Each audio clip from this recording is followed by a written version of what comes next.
Hapon na nang dumating si Angelo sa mansyon ni Ricardo Lorenzo. Inihatid siya ng isang kasambahay ng mga Lorenzo sa sala ng villa.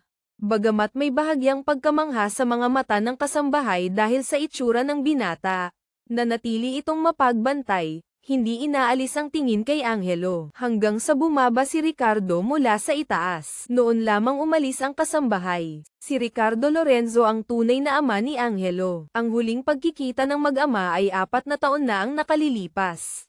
Noon, kapapasa lang ni Angelo sa isang kilalang unibersidad. Nagmamadaling pumunta si Ricardo sa Barrio San Isidro. Iniwanan niya si Angelo ng isang bank card, at may pandidirang tiningnan ang putik na damaykit sa kanyang mamahaling sapatos na katad. Malamig niyang sinabi, "Malaki ka na, alagaan mong mabuti ang nanay mo." Pagkatapos nito, nakatayo sa tabi si Elena, ang ina ni Angelo. Dahil sa simpleng pananamit, tila ito nahihiya, ngunit hindi napigil ang mamula ang mga mata sa tuwa. Alam ni Angelo na hindi lubos na nauunawaan ng kanyang ina ang tunay na kahulugan sa sinabi ni Ricardo. Isinuksok ni Angelo pabalik ang bank card sa bulsa ng Amerikana ni Ricardo. Tiningnan niya ang lalaking nasa edad 40, nagwapo pa rin at mukhang disente, at mahinahong sinabi, "Malaki na po ako. Hindi ko lang kayang alagaan ang nanay ko, kundi kaya ko siyang buhayin habang buhay." Bilang lalaki, ang pangako ay pangako, ang sinabi ko ay gagawin ko. Nagkatitigan sila. Sa mga mata ni Angelo ay may pagkaunawa at kalamigan. Naalala ni Ricardo ang mga panahong nangako rin siya kay Elena. Nangakong aalagaan ito habang buhay. Ngunit ilang taon lang ang lumipas, nilamon niya ang kanyang mga salita. Namula ang mukha niya sa hiya. Nagmamadaling umalis si Ricardo nang madaanan niya ang maliit na asong nakahiga sa bakuran. Malakas niya itong sinipa. Umingit sa sakit ang aso. Ilang segundo lang ang lumipas, si Ricardo naman ang napasigaw sa sakit. Hindi na nakapagtimpi si Angelo. Sumugod siya at pinagsusuntok ang ama. Hinayla ni Elena si Angelo palayo at sinampal ito. Noong una ay ayaw paawat ni Angelo, ngunit nang makita niya ang mga matang puno ng luha at takot ng kanyang ina, tumahimik na lamang siya at tumalikod. Itinulak ni Ricardo si Elena na nag-aalalang lumalapit. Dahil na rin sa pag-iwas kay Angelo, hindi niya ito itinulak ng malakas.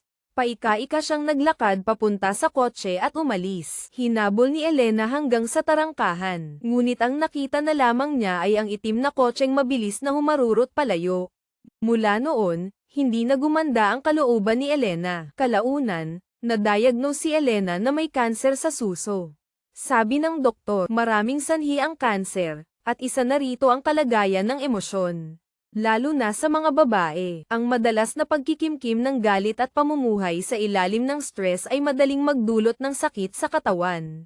Laging tinatanong ni Angelo sa sarili, kung hindi niya sinaktan si Ricardo noon, magiging malusog pa kaya ang kanyang ina ngayon? Ngayong nasa bingit na ng kamatayan si Elena, ang huli niyang hiling ay makita si Ricardo kahit isang beses lang.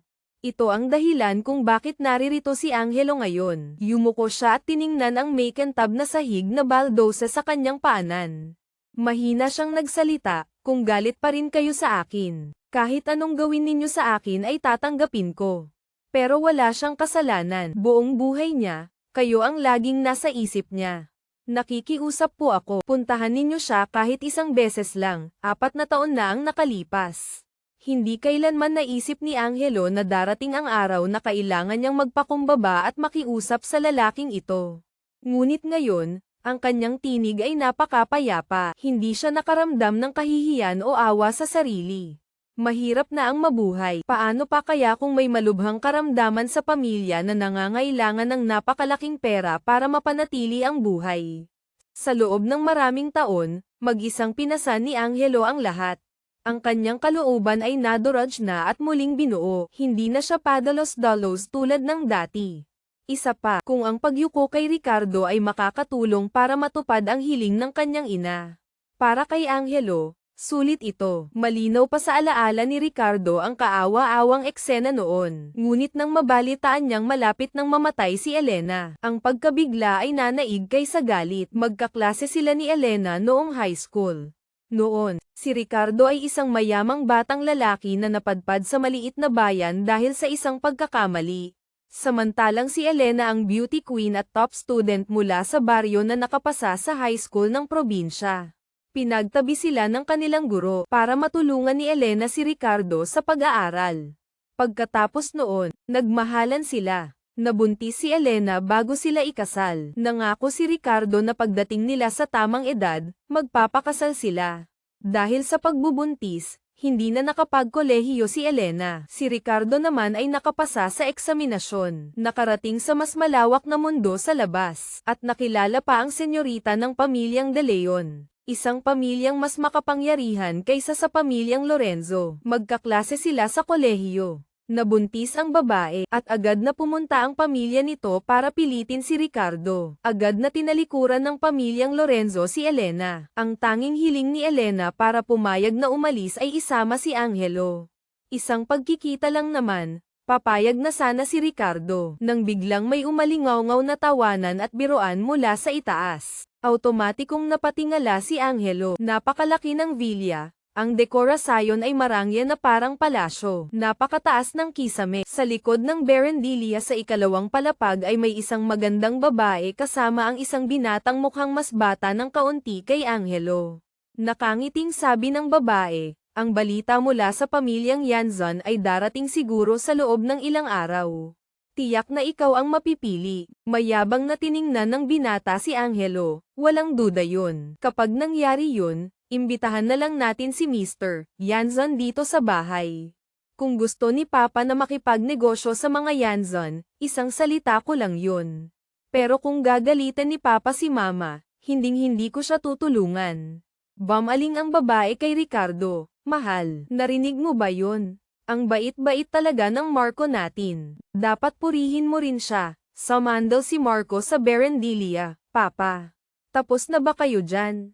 Hinihintay na tayo ng lahat para kumain. Saan galing yang pulubing yan? Gusto nyo bang paalisin ko na para sa inyo? Ang mga kasambahay sa bahay ay matagal nang mahigpit na pinamamahalaan ni Victoria de Leon Lorenzo.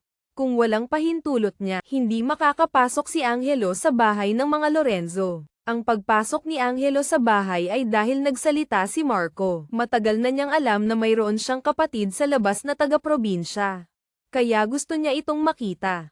Hindi niya inaasahan. Pagtingin niya sa kaliwat kanan, maliban sa ordinaryong damit, walang maipipintas kay Angelo. Agad na sumimangot si Marco. Ngunit naisip niya uli, siya na ngayon ang nag-iisang tagapagmana ng pamilyang Lorenzo. Lahat ng yaman ng pamilyang Lorenzo ay mapupunta sa kanya. Kung mapapangasawa pa niya si Sebastian Yanzon, kahit saan sa Maynila ay makakarating siya. Samantalang ang probinsya nung si Angelo, galing sa liblib na baryo, mahihirapan nang ang bumili ng bahay at magsimula ng buhay sa malaking lungsod. Mahal na mahal ni Ricardo ang bunsong anak, at lalo siyang takot na magalit ang kanyang asawa, na may malakas na impluwensya dahil sa pamilya nito, lalo na't nariyan pa ang pamilyang Yanzon. Ang kaunting konsensya niya para kay Elena ay agad na naglaho. Sinabi niya kay Angelo, mahigit 20 taon na kaming hiwalay ng nanay mo. Parang estranghero na kami sa isa't isa. Wala ring saysay kung magkikita pa kami. Inanyayahan ng kasambahay at gwardya si Angelo na umalis. Paglabas niya sa pinto, naririnig pa niya ang malakas at sinasadyang tawanan mula sa loob. Pagkaalis ni Angelo, agad na nanumpa si Ricardo sa kanyang asawa at anak na wala na siyang anumang ugnayan sa mag-inang Angelo at Elena. Nang masuyo na niya ang mag-ina, tumawag ang telepono mula sa pamilyang Yanzon. Ang tumawag ay si Mang Tomas, ang katiwalang laging kasama ng matandang senyora ng pamilyang Yanzon. Automatikong napatayo si Ricardo. Naka-speaker mode ang telepono, kaya nakikinig din si Marco at ang kanyang ina. Unang pinuri ni Mang Tomas si Marco. Sinabi niya na gustong-gusto ng matandang senyora ng mga Yanzon si Marco. At mamaya ay may magdadala ng regalo para sa kanya. Tuwang-tuwa si Marco sa papuri. Nagkatinginan sina Ricardo at Victoria. Hindi maitago ang pananabik sa kanilang mga puso. Biglang nag-iba ang tono ni Mang Tomas. Hintayin na lang nating makahanap ng mapapangasawa ang aming senyor ito Sebastian. Kapag nangyari yun, inaanyayahan namin si Ginoong Lorenzo at ang inyong pamilya sa kasal. Agad na sumimangot si Marco. Maraming mayayamang pamilya sa kamay nilaan. Ang pamilyang Lorenzo ay maituturing lang na pangkaraniwan. Ang pamilyang De Leon ay medyo mas nakaaangat. Ngunit ang pamilyang Yanzon ang tunay na nasa tuktok. Ang pamilyang Yanzon ay may kasaysayan ng halos 300 taon. Isang tunay na respetadong angkan. Ang Senyor ito Sebastian, na tinutukoy ni Mang Tomas ay ang kasalukuyang namamahala sa pamilyang Yanzon. Si Sebastian Yanzon. 28 taong gulang si Sebastian Yanzon ngayon. Hindi lamang hawak niya ang kapangyarihan, kundi maging ang mga nakatatanda sa angkan at ibang pamilya ay yumuyuko sa kanya. Hindi lang siya magaling, kundi napakagwapo rin. Siya ang Prince Charming sa mata ng lahat ng magulang na may anak na nasa tamang edad para mag-asawa. Ang tulad niya ay hindi kailanman pinangarap ni Marco, ngunit kamakailan lamang. Ang matandang senyora ng pamilyang Yanzon ay na-hospital dahil sa malubhang karamdaman. Muntik nang hindi makaligtas. Ang pinakaaalala niya bago pumanaw ay ang pag-aasawa ng kanyang apo, si Sebastian Yanzon. Ang matandang senyora ay taga Hong Kong, at naniniwala sa feng shui at kapalaran. Dahil hindi niya mapilit ang apo na magmahal, naisip niyang gamitin ang birth chart, bati, para pumili ng mapapangasawang apo sa tuhod. Nang kumalat ang balita, halos lahat ng binata sa mga elitistang pamilya sa kamay nilaan na nasa tamang edad at walang asawa ay nagsumite ng kanilang birth chart. Nauna nang naipadala ang birth chart ni Marco. Nang matapos ang tawag, dismayado ang buong pamilya Lorenzo. Si Victoria ang unang nakabawi. Maraming kamag-anak ang pamilya ko. Nagpadala kami ng birth chart ng 7 sa kanila. Baka sakaling may isang mapili. Sa ganoong paraan, makikinabang pa rin ang pamilyang Lorenzo. Sa 7 iyon, may ilan na may kasintahan. Ngunit kung talagang mapipili, tiyak na makikipaghiwalay sila dahil si Sebastian Yanzon iyon. Ang mga sinabi ni Victoria ay bahagyang para pag-aanin ang loob ni Ricardo. At bahagyang dahil natatakot siyang sisihin ni Ricardo si Marco. Si Ricardo ay isang mabuting asawa, ngunit karaniwan lang ang kanyang kakayahan. Sa mga nakaraang taon, unti-unting bumabagsak ang negosyo ng pamilyang Lorenzo. Si Victoria, na isang strong woman, mula sa mataas na pamilya na nagpakasal sa lalaking mas mababa sa kanya. Kung hindi lang dahil gwapo at malambing si Ricardo, baka nagsisi na siya ng husto. Naisip ni Ricardo, paano may kukumpara ang pamilyang De Leon sa sarili niyang pamilya. Kahapon lang ay nanaginip siyang napili si Marco. Ang mga mayayabang niyang bayaw sa pamilyang De Leon ay lumalapit sa kanya para magsipsip. Sana lang ay may ilan pang anak ang pamilyang Lorenzo. Bigla niyang naalala si Angelo. Hindi niya matandaan ang eksaktong kaarawan ni Angelo. Mabuti na lang at may isang matandang kasambahay sa bahay ang nakakaalala. Kinagabihan, palihim na ipinadala ni Ricardo ang birth chart ni Angelo. Sa mga oras na iyon, sinusubuan ni Angelo si Elena. Tanging malambot na pagkain na lang ang kaya nitong kainin. Ilang subo pa lang, nagsuka na ulit ito. Sanay na inayos ni Angelo ang lahat, saka kumuha ng maligamgam na tubig para ipangngumog sa ina. May bagong sugat na mga 2 sentimetro ang haba sa noon ni Angelo. Nahiwa ng bubog. Nang malaman niyang hindi darating si Ricardo, nagalit si Elena at ibinato ang baso. Tumalsik ang bubog. Masakit ang chemotherapy. Sanay na si Angelo sa mga pagsilakbo ng galit ng ina. Kahit gaano pa ito kagalit, at least nariyan pa rin ang kanyang ina. Nang gabing iyon, habang sinusubuan ni Angelo ng kaunting dinurog na mansanas ang ina, hinawakan ni Elena ang sugat sa noo ng anak. Masakit ba? Umiling si Angelo. Namula ang mga mata ni Elena. Napilitan si Angelo na dahan-daang pag-aanin ang loob ng ina. Humikbi ng ilang sandali si Elena dahil sa sama ng loob. Saka napagod at nakatulog. Kinain ni Angelo ang natirang kalahating mansanas. Ang hiwa nito ay nag-oxidize na, naging kulay itim na kayumanggi. Ngunit hindi niya ito pinansin. Kailangan niyang kumain para lumakas. Kung siya ang unang bumagsak, sino ang maghahatid sa kanyang ina sa huling hantungan? Noon lang siya nagkaroon ng oras na pag-isipan ang nangyari sa araw na iyon. Ang babaeng nakatayo sa ikalawang palapag na nakatingin sa kanya kanina ay marahil kaedad ng kanyang ina. Ngunit mukha lang itong nasa edad 30, maganda, bata, payapa ang mukha. Halatang nabubuhay ng maayos. Tiningnan ni Angelo ang kanyang ina na nakahiga sa kama ng ospital. payat, nanghihina, parang mas matanda ng 20 taon kaysa sa babaeng iyon. Kumirat ang kanyang puso. Dumating ang doktor na naka-duty sa gabi para mag-check ng mga silid. Pagpasok niya sa silid ni Elena, gumaan ang kanyang pakiramdam. Sa oncology ward, ilang araw lang ay may namamatay na pasyente. Naaapektuhan din ang emosyon ng mga doktor at nurse. Ang pag-iikot sa mga silid ay may dalang bigat sa kalooban. Ngunit gusto nilang pumunta sa silid ni Elena. Ang silid niya ay pribado. Kahit alam niyang bilang na ang mga araw, sinisikap pa rin ni Angelo na maging komportable ang kanyang ina hanggat maaari.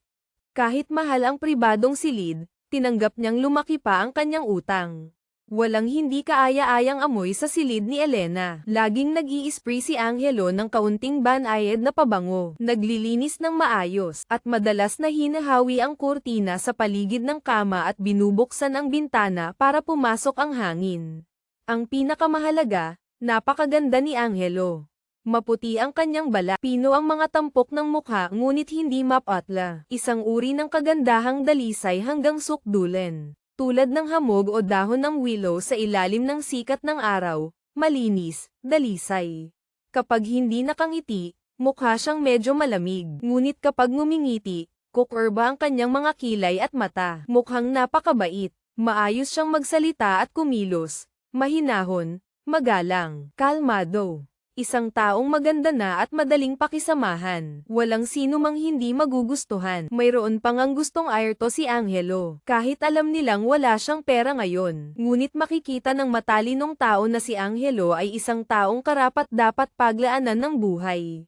Madalas sabihin, sa tabi ng kama ng may matagal ng sakit. Walang masuner ang anak.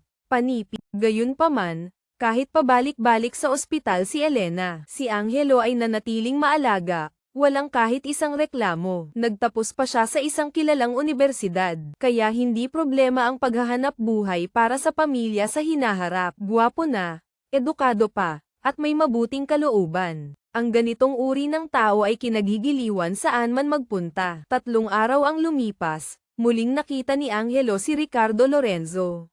Isang hapon din. Kumuha siya ng tubig, at pagbalik niya ay nakita niyang nakaupo si Ricardo sa silya sa tabi ng kama. Pinupunasan ang pawis ni Elena. Napakaganda ng ngiti ni Elena, ngunit napansin ni Angelo ang nakakunot na noo ni Ricardo, na tila pinipigilan ang pagkairita. Ngayon, si Elena ay payat, nanghihina, at may amoy ng sakit, mukhang magkaibang henerasyon sila ni Ricardo. Hindi pumasok si Angelo sa silid hanggang sa marinig niya ang malakas na pag-ubo ng ina. Parehong nataranta at nandidiri si Ricardo, nagmamadaling umatras sa paanan ng kama. Hindi siya pinansin ni Angelo, mabilis at sanay na inasikaso ang ina hanggang sa kumalma ito. Sa tindi ng ubo ni Elena, nahiya siyang tumingin kay Ricardo. Si Ricardo naman ay inoobserbahan si Angelo. Nangako siyang babalik para bisitahin si Elena kinabukasan, para magkaroon ng dahilan na makausap ng sarilinan si Angelo. Nag-usap sila sa hagdanan pang emergency. Sabi ni Ricardo, gusto ng nanay mo na may libing sa pantiyan ng pamilyang Lorenzo. Pumayag na ako. Si Elena ay isang napaka-tradisyonal na babae. Ang magpakasal, magkaanak, at pagkamatay ay may libing sa puntod ng pamilya ng asawa. Iyon ang kumpletong buhay sa kanyang pananaw. Ang Baryo San Isidro ay walang pampamilyang libingan para sa mga babaeng ikinasal sa ibang pamilya. Ang mga babaeng umalis sa baryo, kapag namatay, ay inililibing lang ng hiwalay sa isang bakanteng lupa. Para kay Elena, iyon ay parang magiging isang ligaw na kaluluwa. Madalas siyang matakot, bumubulong na ang mga ligaw na kaluluwa ay aapihin ng ibang mga multo na may kasama pagkamatay. Makalumang pag-iisip ang nangingibabaw sa Baryo San Isidro dahil sa kahirapan. Ang tanging magagawa ni Angelo ay aliwin ang ina na magsusunog siya ng maraming perang papel. Pati mga alalay, katulong, at bantay para dito. Tungkol sa paglilibing pagkamatay ng ina, may plano na rin si Angelo. Sa mga kaibigan niya sa kolehiyo, mayroong pamilyang nasa negosyo ng Memorial Park. Nagtanong na si Angelo noon pa, maaaring bumili ng lote ng hulugan. Malapit sa Maynila ang lokasyon. Madalas niyang dadalawin ang puntod sa hinaharap. Sa ganoong paraan, hindi magiging malungkot si Elena pagkamatay. Mayroon pa ring lugar na mapupuntahan, ngunit hindi sumusunod ang plano sa pagbabago ng sitwasyon. Nauunawaan ni Angelo, ang mga pangako niya ay walang halaga kumpara sa isang salitang, papayag ang mailibing sa pantiyan ng Lorenzo, mula kay Ricardo. Ngunit hindi naman ganoon kabait si Ricardo. Matagal na silang hiwalay ni Elena. Ang kasalukuyan niyang asawa ay may napakalakas na impluwensya mula sa pamilya nito. Kahit ang pagbisita niya kay Elena ay hindi pinapayagan, paano pa kaya ang pumayag na mailibing ang dating asawa sa pantiyan ng pamilya? Mahinahong tinanong ni Angelo si Ricardo, ano po ang gusto ninyong kapalit? Hindi inaasahan ni Ricardo na ganoon kabilis makahalata si Angelo. Sa ilalim ng malamig na tingin ng binata, bahagyang nailang si Ricardo. Kaninang umaga lang, nakatanggap siya ng sagot mula kay Mang Tomas. Ang birth chart ni Angelo ay napakabagay sa hinihingi ng pamilyang Yanzon. Ang mas mahalaga, sa kasalukuyan, tanging ang birth chart ni Angelo ang tumutugma. 4 na taon na ang nakalipas. Si Angelo ay bata pa. Ngayon, mas tumanda na ang kanyang mga tampok sa mukha. Kahit simple ang pananamit, sa unang tingin ay kitang-kita ang kanyang pagiging kaakit-akit at espesyal na aura. Naisip ni Ricardo, mas nakalalamang pa si Angelo kaysa kay Marco na pinalaki niyang maigi. Hindi lang sa itsura. Si Marco ay mayabang. Kung ikakasal siya at hindi makayanan ng pressure, gagawa ng gulo. At magagalit ang pamilyang Yanzon sa pamilyang Lorenzo, hindi iyon maganda. Isa pa, si Sebastian Yanzon ay hindi madaling kalabanin. Sinabi ni Ricardo kay Angelo ang tungkol sa pagpili ng pamilyang Yanzon sa kanya bilang mapapangasawa. Ang pagtutugma ng birth chart para magtakda ng kasal. Para kay Angelo ay katawa-tawa. Ang Barrio San Isidro ay makaluma dahil mahirap. Pero bakit pati mayayaman ay napakapaniwalain? Dati, abala si Angelo sa pag-aaral. Pagkatapos noon, nagkasakit si Elena. Hindi pa siya nagkakaroon ng kasintahan. Hindi niya alam kung lalaki o babae ang gusto niya. Ngayon, bigla siyang kailangang ikasal, at sa isang lalaki pa. Parang isang baliw na panaginip. Sinabi ni Angelo na kailangan niya ng oras para mag-isip. Iniwan ni Ricardo ang kanyang contact information at umalis. 4 na taon na ang nakalipas, may contact information si Elena ni Ricardo. Matapos masaktan, binoblock ni Ricardo si Elena. Ang paghahanap ni Angelo sa bahay ng mga Lorenzo ngayon ay dahil ang pamilyang Lorenzo ay parang isang higanteng puwersa sa paningin ng mga taga-Barrio San Isidro. Laging may nakakaalam ng balita. Ang yaman ng pamilyang Lorenzo ay umaabot sa bilyon-bilyon. Para sa mga taga-Barrio San Isidro, parang nakatira sila sa langit. Mabilis na umalis si Ricardo, hindi natatakot na tatanggi si Angelo. Nagtanong-tanong siya tungkol sa kalagayan ni Elena sa mga nakaraang taon. Nalaman niyang laging buong pusong inaalagaan siya ni Angelo. Parang hindi anak na lalaki kundi anak na babae ang Trito. Isa pa, laging may koneksyon ang mag-ina, at si Angelo ay napakamasunurin. Umupo sandali si Angelo sa hagdanan pang emergency bago bumalik sa silid ng ospital. Wala siyang bisyo tulad ng pag-inom o paninigarilyo para mailabas ang stress. Gusto lang niya ng katahimikan. Ang maupo ng walang ginagawa sa isang lugar na walang tao sandali ay sapat na para sa kanya. Tinanong ni Elena, nasaan ang papa mo? Anong pinag-usapan ninyo? Hindi naman ganito kalala ang sakit ko. Huwag mo siyang takutin, hindi nagsalita si Angelo. Nang titigan siya ni Elena, tumango na lang siya. Nang gabing iyon, hindi natulog ng maaga si Elena. Maganda ang kanyang pakiramdam, na para bang si Ricardo ay isang gamot na pampagaling. Hindi na mabilang kung ilang beses na niyang ikinwento kay Angelo ang tungkol sa kanyang kabataan noong nag-aaral pa. Pakiramdam ni Angelo, lahat ay sumusulong. Tanging si Elena lang ang nananatiling naiwan sa nakalipas na mahigit 20 taon. Noon, si Elena ang top student, ang beauty queen. Ang kayamanang iniingatan ng kanyang gwapo at mayamang kasintahan. Sinubukan ni Angelo na magpahiwatig na baka ang tungkol sa paglilibing sa pantiyan ay kasinungalingan lang ni Ricardo. Naging emosyonal si Elena at umubo ng dugo, ngunit pinilit pa ring makipagtalo kay Angelo. Kumalat na ang mga cancer cells sa buong katawan niya. Ngayon, apektado na ang maraming organ, pati ang baga ay may impeksyon na. Hirap na siyang huminga. Napilitan si Angelo na baguhin ang tono. Sinabing maaaring totoo ang sinabi ni Ricardo. Si Elena ay butot balat na. Malalaki ang itim na mga mata, may daladalang nakakatakot na pagpupumilit. Tiningnan niya si Angelo ng seryoso at idiniin, hindi niya ako lolokohin. Hindi ganoong klaseng tao ang papa mo, mayroon din siyang pinagdaanan noon. Maya-maya, bumulong ulit si Elena, kung lolokohin niya ako, kahit maging multo ako, hindi ko siya patatawarin. Kinabukasan ng umaga, tumawag si Ricardo, hindi sinagot ni Angelo ang tawag. Kapag naririnig niya ang boses ni Ricardo, nasusuka siya. Ang nakakainis, may kailangan siya rito. Kung walang pagkakataon, okay lang. Pero ngayon, hindi rin naman niya hahayaang mamatay si Elena nang hindi matahimik. Tumayo si Angelo sa tabi ng bintana. Kagabi lang ay umulan ng nyebe, o malakas na ulan, depende sa setting. Puti, o basa, ang lahat sa labas. Ang kanyang puso ay puno rin ng kaputian, o kabasaan, ng kawalan ng pag-asa. Nag-text si Angelo kay Ricardo, pumapayag na ako. Pero sa mga huling araw ng nanay ko, kailangan mong pumunta anumang oras na tawagan kita. Kailangan niya ng mas magandang paggamot, ikaw na ang bahala doon. Hindi naniniwala si Angelo sa mga sinabi ni Ricardo tungkol sa simpleng pagtutugma lang ng birth chart. Hindi niya maisip kung ano ang itsura ng CEO ng pamilyang Yanzon na iyon. Ngunit kung may pera ka na at hindi pa rin makahanap ng mapapangasawa, tiyak na may problema. Maaaring matanda, may kapansanan, o pangit, kung hindi man.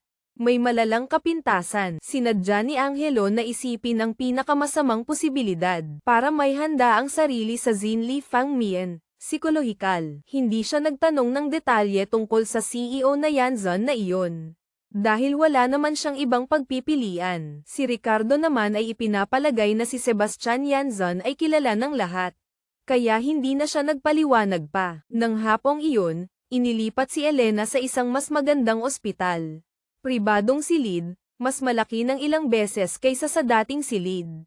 Mayroon pang sala, kusina, at silid para sa bisita. Parang isang maliit na apartment. Dalawa agad ang pribadong nurse, at ang mga doktor na dumadalaw ay mga kilalang eksperto. Biglang nagkaroon si Elena ng matinding pagnanais na mabuhay. Pagkatapos ng masasakit na paggamot, hinihiling pa rin niya kay Angelo na ayusan siya. Gusto raw niyang makita ni Ricardo ang pinakamaganda niyang itsura. Nag-apply noon si Angelo sa isang normal school para makatipid sa matrikula sa kolehiyo. Kalaunan, para kumita ng dagdag na pera para sa pagpapagamot ni Elena. Sa tulong ng pinsan niyang si Jesus na assistant ng isang talent manager. Nakapagmodelo siya minsan, natutunan niya ang pag-aayos ng sarili noong nagmomodelo. Ang mga maliliit na modelo tulad ni Angelo, kapag hindi kayang asikasuhin lahat ng makeup artist, kailangang sila mismo ang gumawa. Mabuti na lang at umuunlad ngayon ang industriya ng maiikling video. Anumang kasanayan ang kailangan, maghanap lang sa internet, kung masipag matuto. Makukuha rin ang pangunahing kaalaman. Paminsan-minsan, tumatanggap din si Angelo ng mga extra role o stunt double sa mga teleserye. Mas mahirap ang stunt, mas mataas ang bayad. Ngunit ang ilang daan hanggang 1 o 2,000 kita ay parang patak lang ng tubig sa karagatan kumpara sa gastos sa pagpapagamot ni Elena. Ngayon, ang bahay nila sa probinsya ay naisanla na sa mga kamag-anak. Kaya napilitan si Angelo na sa ospital na matulog. Sa dating ospital, natutulog siya sa isang natitiklop na kama na kasya lang ang isang tao. Tuwing bibisita si Ricardo kay Elena, umiiwas si Angelo. Madalas dumalaw si Ricardo. Gusto niyang mabuhay pa si Elena hanggat maaari. Ang mga buhay ay mas kapaki-pakinabang kaysa sa mga patay. Kapag nakuha niya ang loob ni Elena, kahit ikasal pa si Angelo sa pamilyang Yanzon, kailangan pa rin siyang sumunod kay Ricardo. Sinabi ni Ricardo kay Angelo, "Ginagawa ko ito lahat para sa iyo. Tandaan mo ang ipinangako mo sa akin." Tinanong ni Angelo ng maigi ang pangunahing doktor ni Elena. Sinabi ng doktor na wala nang lunas ang sakit nito. Pinapahaba na lang ang oras. Ang magandang pakiramdam nito ay pag-ubos na lang ng natitirang lakas. Inuubos ni Ricardo ang natitirang lakas ni Elena. Pinapasaya niya ito, ngunit kasabay nito ay pinabibilis din ang kanyang pagkamatay. Nakiusap si Angelo sa doktor na huwag sabihin ang katotohanan kay Elena. Naghirap na ito buong buhay. Hayaan na siyang maging masaya sa mga huling araw niya hanggat maaari. Nang araw na iyon, pumasok si Ricardo sa silid. Nagdahilan si Angelo na lalabas para maghugas ng prutas. Malaki ang silid, ngunit pakiramdam niya ay nasasakal pa rin siya. Nakangiting sabi ni Elena, ang batang ito, mukhang seryoso, pero sa totoo lang. Kapag nandyan ka, natutulala na siya sa tuwa. May kusina naman sa silid, pero gusto pa ring lumabas, masyado siyang payat, pangit tingnan kapag tumatawa. Pinigil ni Ricardo ang pandidiri, pilit na ngumiti at sinabi, talaga ba? Bata pa rin naman kasi. Panip, paglabas ni Angelo sa silid, nakita niya si Marco na galit na sumusugod. Sinundan pala ni Marco si Ricardo hanggang doon. Alam niyang si Angelo ang napili ng pamilyang Yanzon, ang nakakainis na probinsya nung iyon, malapit nang umangat sa buhay. Inagaw pa ang kanyang ama, at nagdulot ng sama ng loob sa kanyang ina. Hinayla ni Angelo si Marco papasok sa bakanteng silid sa tabi. Hindi inaasahan ni Marco na ang mukhang mahinang si Angelo ay malakas pala. Akmang mananakit na siya nang mahigpit na nahawakan ni Angelo ang kanyang pulso. Lumaki si Angelo sa probinsya. Ang mga taga-baryo nila ay kilalang matitigas at palaban. Wala siyang ama, kaya madalas siyang tuksuhin ng mga kaedad niya noong bata pa. May mga matatandang binata rin na bastos magsalita kay Elena, kaya madalas makipag-away si Angelo. Alam ng buong baryo, kapag nakikipag-away ang anak ni Elena, walang inuurungan. Walang kinatatakutan. Nang lumaki si Angelo, naging gwapo at matalino. Nakita ng mga taga-baryo na may kinabukasan siya, kaya nagsimula na silang respetuhin si Elena. Hindi makawala si Marco sa pagkakahawak ni Angelo. Galit siyang nagmumura, sinasabing walang hiya sila ni Elena. Sa bagay na ito, may kaunting kasalanan nga si Angelo. Hiniling niya kay Ricardo na alagaan si Elena, samantalang may asawa at anak na ito. Talagang hindi tama. Binitiwan ni Angelo ang kamay ni Marco. Sinamantala ito ni Marco para sampalan si Angelo, saka akmang tatakbo palabas. Hinayla ulit siya ni Angelo. Malakas ang kamay niya, ngunit mahina ang kanyang boses. Kung galit ka, sa akin mo ibunton. Huwag mong guluhin ang nanay ko. Sabi ng doktor, baka hindi na siya umabot ng taglamig o katapusan ng taon. Kapag nag-alala siya dahil sa'yo, hindi kita patatawarin. Alam ni Marco na mahalaga si Angelo sa pamilyang Lorenzo. Padalos-dalos lang siya kaya pumunta rito. Normal lang ang tono ni Angelo, ngunit pakiramdam ni Marco ay seryoso ito, tipo ng taong tutuperin ang sinasabi. Naisip niyang malapit nang mamatay ang babaeng iyon, kaya wala na ring dapat ikagalit, hindi dapat palampasin ang pagkakataon. Sinabi niyang huwag gag-antay si Angelo. Sa kanya ito sinuntok ng ilang beses at sinipa pa. Lumabas si Ricardo mula sa silid ni Elena. Nakita niyang nakasandal si Angelo sa pader ng pasilyo. Tulala. Sabi niya, halika na. Uwi na tayo ngayon. Naghilamos na si Angelo ng malamig na tubig. Halos hindi na makita ang marka ng sampal sa mukha niya. Hindi rin niya binanggit si Marco. Kung sasabihin niya, magagalit lang si Victoria de Leon Lorenzo. At si Ricardo ay mahina ang loob, hindi mapagkakatiwalaan. Sa mga huling araw ni Elena, gusto lang ni Angelo ng kapayapaan. Sumama siya kay Ricardo pauwi sa bahay ng mga Lorenzo. Kamakailan, kada 2 o 3 araw ay kailangan niyang pumunta sa bahay ng mga Lorenzo. Mayroon pa siyang sariling silid doon. Ang mga kasambahay ay tinatawag siyang, Kuya Angelo, o, Senyor ito Angelo. Naging isang binatang madalas umuwi sa probinsya para dalawin ang ina. Ngunit mula pagkabata ay pinalaki na raw ng pamilyang Lorenzo. Nang makita ni Marco na dumating si Angelo, ibinato niya ang kubyertos at umakyat sa itaas. Pagdating sa ikalawang palapag, sumigaw siya, nakakainis na probinsyano. Kahit kakagaling lang sa pananakit, naiinggit pa rin siya kay Angelo. Bakit napakabuenas ng birth chart ni Angelo? Ang lumaki sa probinsya na dapat sanay na buhay ng marumi at mahirap ay makakapag-asawa kay Sebastian Yanzon. Hindi makatulog si Marco gabi-gabi, Pamayat na rin siya ng husto. Inutusan ni Ricardo si Marco na humingi ng tawad, ngunit hindi ito pinansin. Suminghal lang at pumasok sa silid. Sa ibaba, napakasama ng timpla ni Ricardo. Dahil kay Angelo, tumaas ang tingin sa kanya sa bahay kamakailan. Lumaki na rin ang kanyang sungay. Nang makita ito ni Victoria, kumirat ang kanyang dibdib. Naalala niya ang paalala ng kanyang pamilya. Napilitan siyang magtimpi. Mahinahong tinawag si Angelo, naging spoiled ang kapatid mo. Huwag mo na siyang pansinin, hindi nagsalita si Angelo. Limitado lang ang kanyang lakas, hindi ito dapat sayangin sa pakikipag-away. Ang mga sinabi ni Marco ay hindi pinansin ni Angelo. Ang tanging mahalaga sa kanya ay si Elena. Para magkaroon ng mapayapang kapaligiran sa pagpapagaling si Elena, hindi niya maaaring galitin ang sinuman sa pamilyang Lorenzo sa ngayon. Nang gabing iyon, tinanggihan ni Angelo ang alok ni Victoria na magpaiwan. At bumalik siya sa ospital. Sa gabi, lumalala ang kondisyon ni Elena. Hindi siya mapakali na iwan ito sa mga tagapag-alaga. Nagtago si Marco sa silid. Nang makitang umalis si Angelo, sinipa niya ang pader sa galit.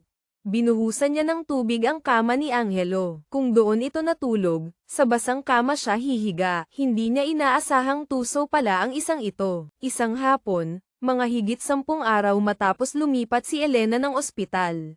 Pinapunta ni Ricardo ang driver sa ospital para sunduin si Angelo. Kinakabahang nagbilin ang driver. Dumating na si Senyor Ito Yanzon. Gusto kang makita. Magbihis ka ng maayos na damit at sapatos. Umayos ka ng pananalita. Huwag mong ipahiya ang pamilyang Lorenzo. Sinabi ni Don Ricardo na alam mo ang dapat gawin. Tiningnan niya si Angelo nang may halong pagkamuhi. Hindi niya maintindihan kung paano nabighani ni Angelo si Ricardo. At sa pamamagitan ng kung anong daya ay nagkaroon ng ganito kagandang kasal. Ang gustong mangyari ni Ricardo na mailibing si Elena sa pantiyan ng mga Lorenzo ay isang malaking kahihiyan kay Victoria at sa pamilyang De Leon. Napilitan si Ricardo na ipaliwanag ang buong pangyayari sa pamilyang De Leon. Siyempre, pumayag ang mga De Leon. Ang kondisyon ay kapag nakinabang ang pamilyang Lorenzo mula sa pamilyang Yanzon. Kailangang isama nila ang pamilyang De Leon sa pag-angat. Ngunit ang gamitin ng inang may malubhang sakit para pilitin ang anak na magpakasal sa mayamang pamilya ay hindi isang magandang bagay.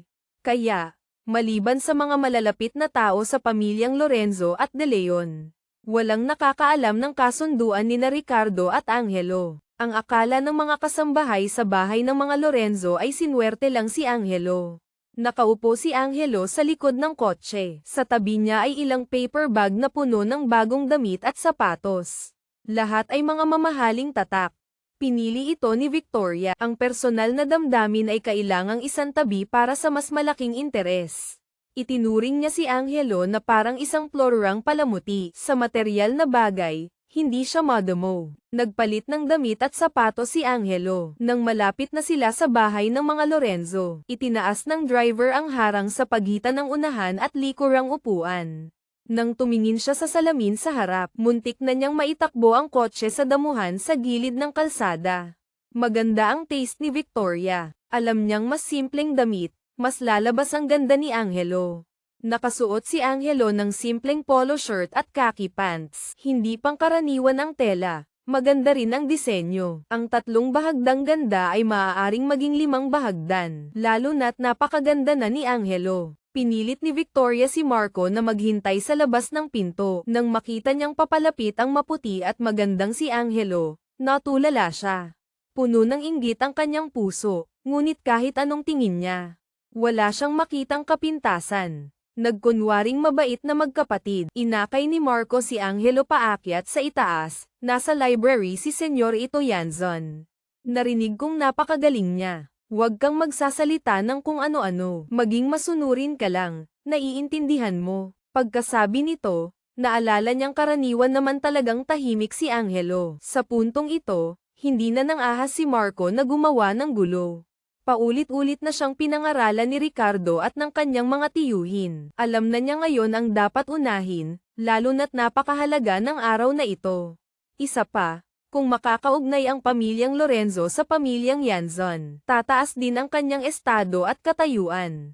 Tama ang sinabi ng kanyang ina. Kahit may mapapangasawa na si Sebastian Yanzon, ang mga kaibigan nito ay pawang mga kilala at matagumpay na tao.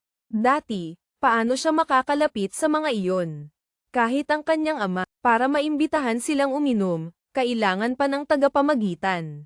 Kaya, si Angelo, talaga bang makakaugnay sa pamilyang Yanzon? Bagamat maliban sa pagpasa sa magandang unibersidad ay walang ibang alam si Angelo. Tulad ng pagtugtog ng instrumento o sining, pero ang mukha niya ay napakaganda. Napakaganda talaga, sa pananaw ni Marco, sa gandang tulad ni Angelo. Tiyak na maraming magkakagusto rito. Huminto si Marco ilang metro bago ang pinto ng library. Tinanong niya si Angelo, "Okay ka lang ba?" Sinulyapan siya ni Angelo, hindi nagsalita. Ang mahinahong tingin nito ay nagbigay ng pressure kay Marco. Nautal siya, "Mukha ka namang maayos." Kamakailan ay laging tensyonado si Angelo. Ngunit sa sandaling ito ay bigla siyang nakaramdam ng gun. Nag-iisa lang siya, isang buhay lang ang mayroon siya. Magagawa lang niya ang kanyang makakaya. Kahit pa isang malaking gorilya ang nasa loob, kailangan niyang harapin. Pagdating sa harap ng pinto ng library, mahina siyang kumatok. Narinig niyang may nagsalita sa loob, "Pasok." Ang boses ay tila bata pa, maikli, tiyak, may dalang hindi maipaliwanag na kapangyarihan. Yumuko si Angelo, dahan-daang itinulak ang pinto at pumasok. Maliwanag ang library. Pumasok si Angelo na nakatalikod sa liwanag. Malabong nakita ang isang napakatangkad na lalaking nakatayo sa tabi ng bintana. Unti-unting lumino ang kanyang paningin. Nakita ni Angelo ng malinaw ang lalaki. Nakasuot ito ng itim na mahabang Amerikana, maputi at malamig ang balat. Mukhang napakabata, matangkad ang pangangatawan, napakagwapo ng mukha. Ang buong pagkatao nito ay nagpapakita ng karangyan at awtoridad. Isang kagandahang nakakapigil hininga. Nang ako ang tingin nito sa kanya, agad nakaramdam si Angelo ng di maipaliwanag na pressure. Sa sandaling iyon, tila nagsitayuan ang mga balahibo sa katawan ni Angelo. Iyon ay isang purong instinct, reaksyon ng katawan kapag kaharap ang isang kapwa na mas malakas at mapanganib. Bukod sa takot, mayroon ding pagkamangha. Ang lalaking pakakasalan niya, hindi pala isang gorilya. Narinig ni Angelo na sinabi ng lalaki, "Isara mo ang pinto." Kaya tumalikod siya para isara ito. Maingat na tumayo sa harap ng pinto. Hindi pa siya nakakakilos nang lumapit na ang lalaki. Si Angelo ay may taas na 1.8 metro, 5 feet 11 inches. Ngunit mas matangkad pa sa kanya ng kalahating ulo ang lalaki. Hinawakan ng lalaki ang kanyang baba. Pinilit siyang tumingala. Bigla niyang naalala ang mga eksena sa teleserye, kung saan ang mga alipin ay kinakaladkad sa harap ng bibili para tingnan ang kalakal. Pinagmasdan ni Sebastian Yanzon ang binatang nasa harapan niya. Kung itsura ang pag-uusapan, walang maipipintas. Marahil dahil masyadong maputi ang balat niya, at payat ang pangangatawan. Mukha siyang bata pa, bagamat binata na, tila may bakas pa rin ng pagiging teenager. Frank kanyang sinabi, "Hindi kita gusto." Hindi masagot ni Angelo ang tanong na ito, kaya nanahimik na lang siya.